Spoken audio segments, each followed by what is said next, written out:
Okay, so the last several days here at Abhayagiri, we've been um, celebrating, commemorating the Thai New Year, and of course, because of the pandemic, then limiting the numbers of people, so having smaller gatherings over several days, so that people could um,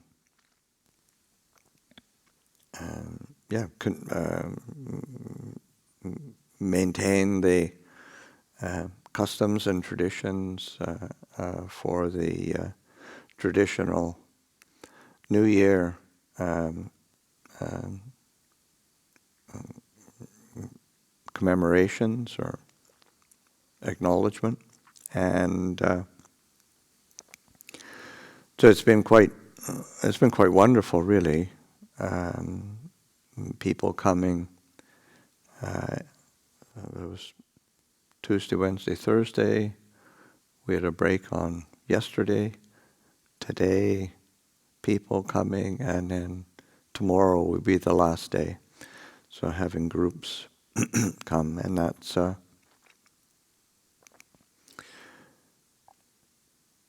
for the Thai community, and then it's an important, probably the most important day of the year in terms of both the traditions within the family, within the culture, within the monasteries, and so as these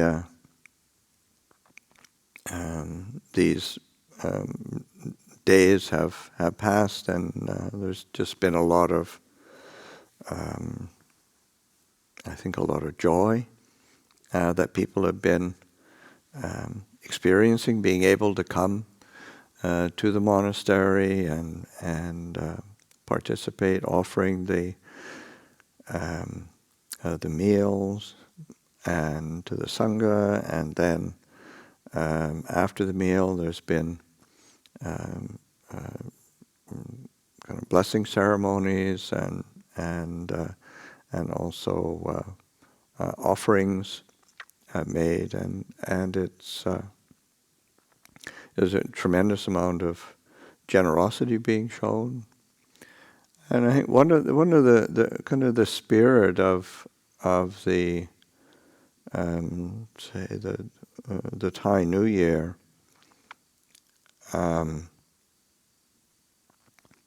is one of I think is one of gratitude.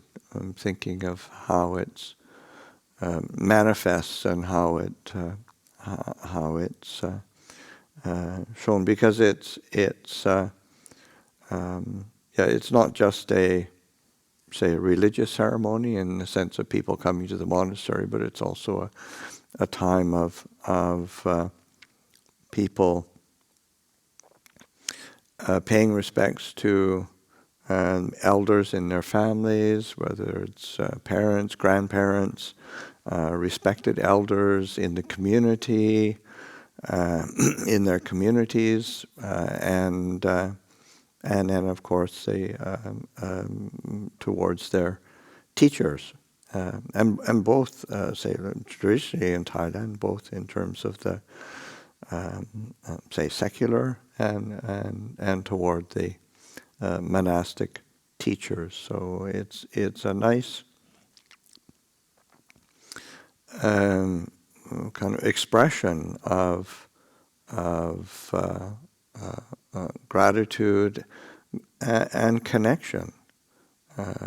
Just that sense of recognizing how we are connected as human beings, and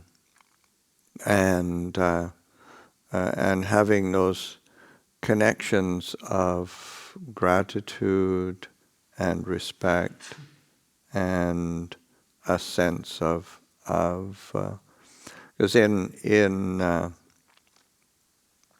say in the Pali, the word for gratitude is katanyu, but it's usually expressed with two words, katanyu kataweti, and katanyu is gratitude, and kataweti is sort of like the wish to reciprocate gratitude, or to express as an expression of gratitude and returning, say, acts of goodness that we share. And to me, that's a really beautiful way that we can be connected to each other as human beings, and that so whether we're living as a community in the sangha, or that the sangha is in relationship to the lay community, and then the lay community with the monastic community, and the lay community within themselves, with family and friendships and different levels of connection and mutual responsibility. There's this opportunity to express gratitude and generosity in various ways. So it's having, and that's where, I think the opportunity to have occasions where there is some kind of ceremony or ritual that is the structure or the format to be able to express that is really skillful. I think it's something that there's a kind of paucity of within our own, say, Western culture. Those occasions have been either, they exist because it's what human beings do, but it somehow gets a bit maybe watered down or gets lost a bit. You think in terms of, say, in America, Thanksgiving is a day of giving thanks and expressing that, but now it's kind of football and Black Friday, which is hardly uplifting, and it doesn't quite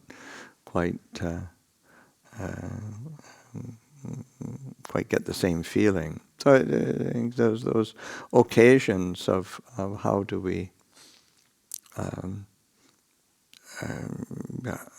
bring that to the fore, or lift that up as a human quality for our basis for how we live together.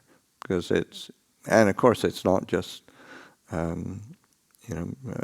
doing something once a year, but it's when we do that we maintain our connection to these very wholesome qualities and emotions, because it is an emotion, that sense of gratitude, of respect, of acknowledgement, of appreciation, and that we have amongst each other as human beings, and to have an avenue where it can be expressed and where it can be brought to the fore. So that's what these last days and tomorrow have been kind of focused around it. And certainly there's just been tremendous generosity and appreciation been expressed, and I'm sure that'll be the case again tomorrow, and part of the the say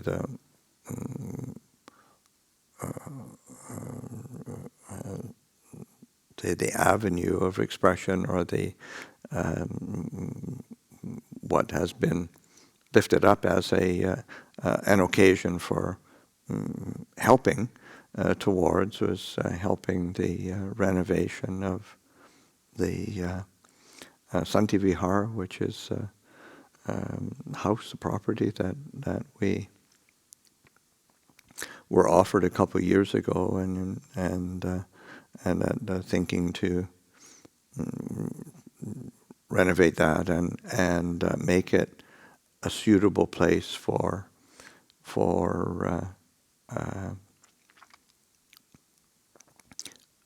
elderly receiving senior monastics, looking after elderly and old monastics, and a place where sort of to die, and where we can actually die there. And Ajahn Yaniko's mentioned it as and I think it's really beautiful that we we have a place where we have the whole cycle of life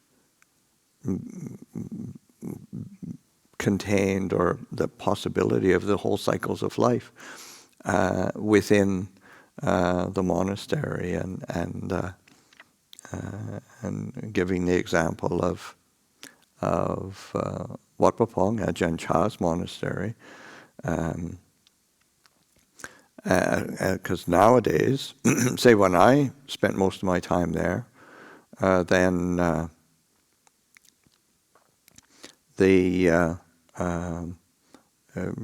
most of the sangha was fairly young and fairly vigorous, and but of course in later years, and of course everybody has age, but then there's people coming in, so it's everybody coming into the monastery through all different phases of life, from being young novices, in Thailand, like under 20, and sometimes they're 10, 12, 14 years old, and so they're very young, and living in the monastery, and then through the ages of growing up, getting older, and then getting aged, and then finally dying there, and then going out to the crematorium at the front of the monastery. I mean, it's just the reality of life in the human condition, and to be able to have a container for that, so that sort of be able to have that function is quite wonderful.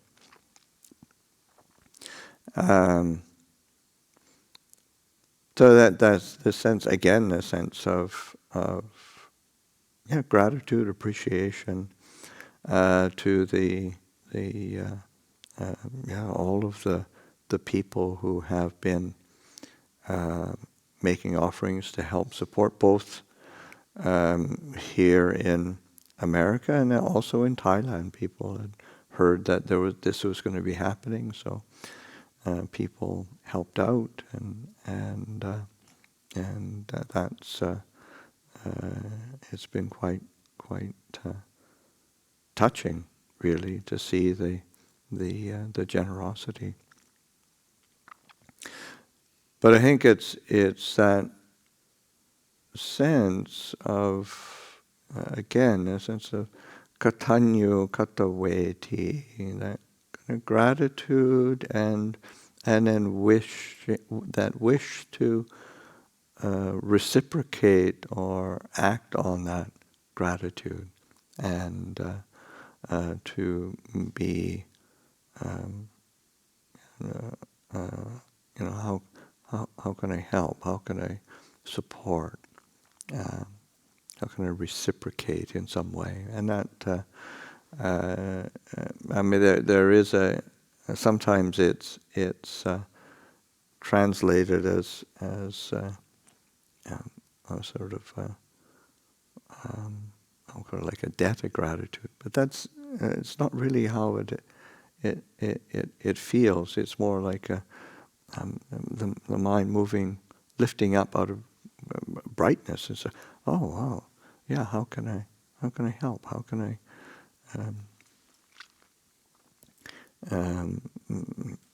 acknowledge the goodness? And so those are very bright states. And it's, the qualities of mind that are supportive of our growth in Dhamma are. It's not just. I mean, of course, we rely on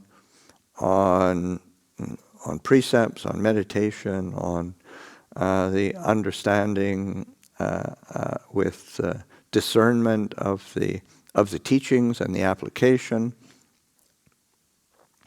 But it also has to have a heart quality, because we can, you can keep precepts, but it needs a heart quality to really give oneself to, say, virtue and integrity, and to delight in that virtue. Meditation, similarly. I mean, one can watch the breath go in and out, watch the breath go in and out, recite whatever mantra you've got, and you can get a bit concentrated, but the heart has to be there. The heart has to sort of feel a sense of attunement and alignment with being settled, being peaceful, being able to move into spacious stillness, and that requires the heart. You can't think yourself into that kind of stillness. There's the heart has to delight in that peacefulness. Similar, there's the aspects of discernment and you can recite anicca, dukkha, anatta, and just keep convincing yourself everything's impermanent, suffering, not self. It's impermanent, suffering, not self. And it's true, but that's not wisdom. That doesn't. The heart has to kind of leap forward at the opportunity to really embrace that quality. Wow, everything really is impermanent, uncertain, not sure, changing. It's changeful. It's not really reliable. And it's sort of like, isn't that wonderful how unreliable everything is? And that sense of that taking a look at that, I thought, oh wow, okay. And it just, the heart really moving forward. The same with dukkha, in the sense that yes, there's, it's not that you're trying to convince yourself how miserable everything is. It's just recognizing that as long as we keep misapprehending truth and reality, there's always an element of dis-ease or discontent in the heart. And that's a limitation. And the Dhamma isn't there to limit us. The Dhamma is there to allow us to step beyond the limitations. And that, and same with not self. It's not, again, as a as an intellectual analysis, there's not a self in a place for that I position of me stance, the mind kind of holding in anything, whether internal, external, mind, body, world, inside, outside. There's nothing there, and that's it's such a relief to not be taking a stance of me or mine or I am in anything. And I was talking at breakfast time this morning with Tony, and it just sort of came to my mind. It's when you start sort of seeing sort of that kind of, as soon as the mind moves out to that sort of me position, or that that's an I should, I am, I want, I need, I shouldn't be like this. This is mine. That sort of I position. It's sort of recognizing. It's looking on it like some kind of pustulant boil that is sort of forming in consciousness. Why would one pick it up and identify with it? It's just it doesn't make sense. So there's a release and relinquishment. But it's the heart. It's delighting in that and seeing the absurdity of creating and buying into that self-ing, because it is a verb. It is something that we do. It's like a long time ago there was what is it? I think it was Buckminster Fuller wrote it's just a little booklet. An I is a verb, which is quite, that sense of I, and is not it's not a noun, it's not a position, it's a verb, it's something that you are doing. We are selfing, we are I-ing, mining, meing, which is how the Buddha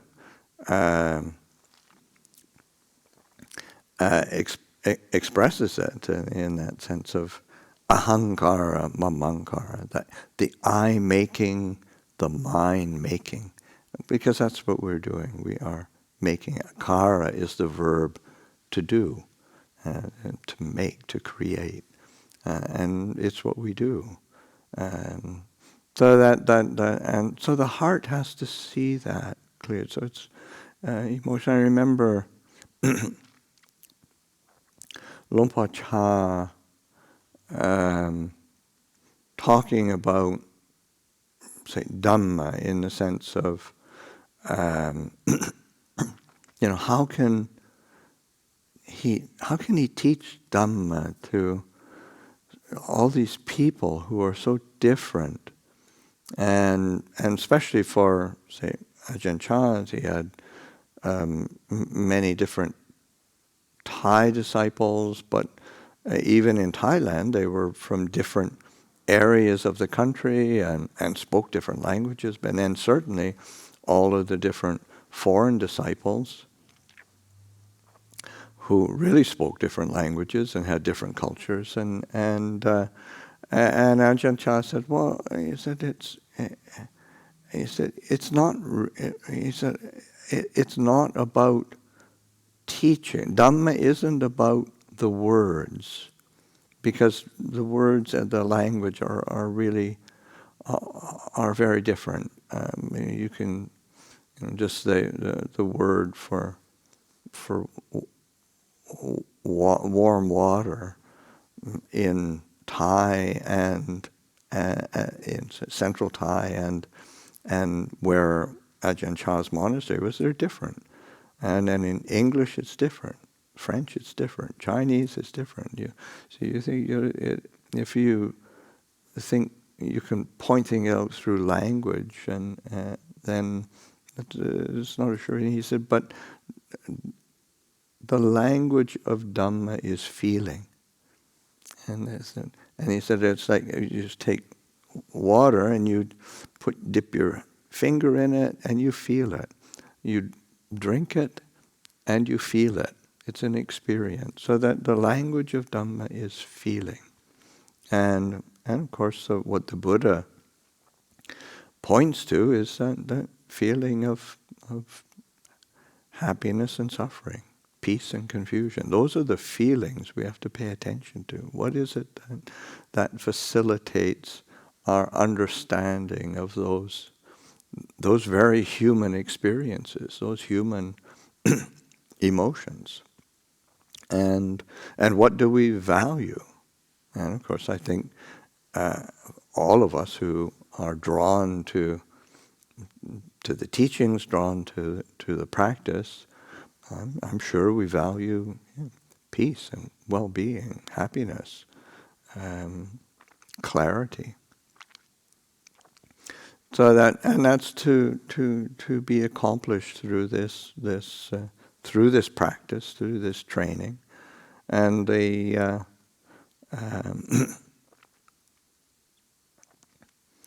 thinking of